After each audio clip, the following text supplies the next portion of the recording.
അതുപോലെ പടാൻ തോന്നുന്നില്ല. എല്ലാം കൊണ്ട് നല്ലത് എൻ്റർടൈനറാണ്.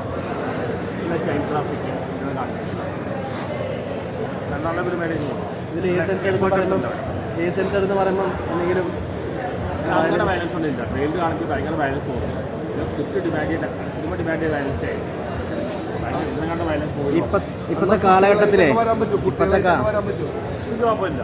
കാണാൻ പടം അങ്ങനെ ഭയങ്കര വയലൻസ് ഒന്നും ഇല്ല. ഇപ്പൊ ഫോണിൽ വരെ സിനിമയായി.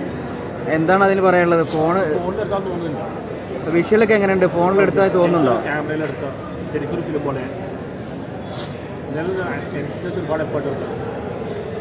അല്ല ശരിക്കും ലാഗ് സംഭവിക്കും. ലാഗില്ലാതെ പോയി നല്ല എഫേർട്ട്. ഈ സിനിമ കണ്ടിട്ട് ഇനിയിപ്പോൾ ആൾക്കാർ ഐഫോൺ വാങ്ങിക്കാൻ പോകും. അതറിയില്ല. നല്ല മെസ്സേജും ഉണ്ട്. ഞാൻ ട്രാഫിക്കിൽ കാണിക്കാം. മെസ്സേജും ഉണ്ട്. എൻ്റർടൈനറും.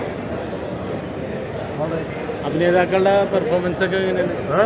അഭിനേതാക്കളൊക്കെ പുതിയ പിള്ളേരുണ്ടെങ്കിൽ അഭിനയിച്ചിട്ടുണ്ട്. എല്ലാവരും സിജു ആണെങ്കിലും എല്ലാവരും പെർഫോം ചെയ്യണം. യങ്സ്റ്റേഴ്സ് നന്നായിട്ട് പെർഫോം ചെയ്യണം. ഒരുപാട് എഫേർട്ട് എടുത്തിട്ടുണ്ട് വേണ്ടി.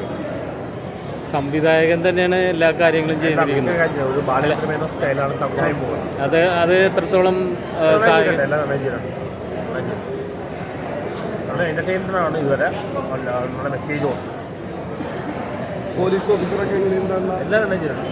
ഇതൊന്നും ഒരു പുതിയ ഫിലിമാണല്ലോ അല്ലെങ്കിൽ ഈ മൊബൈൽ ക്യാമറ എടുക്കാൻ തോന്നുന്നു. ശരിക്കും ക്യാമറയിലെടുത്ത് നല്ല പ്രൊഫഷണൽ സ്റ്റൈൽ ചെയ്യും. ഇതുവരെ അഭിനയം നല്ല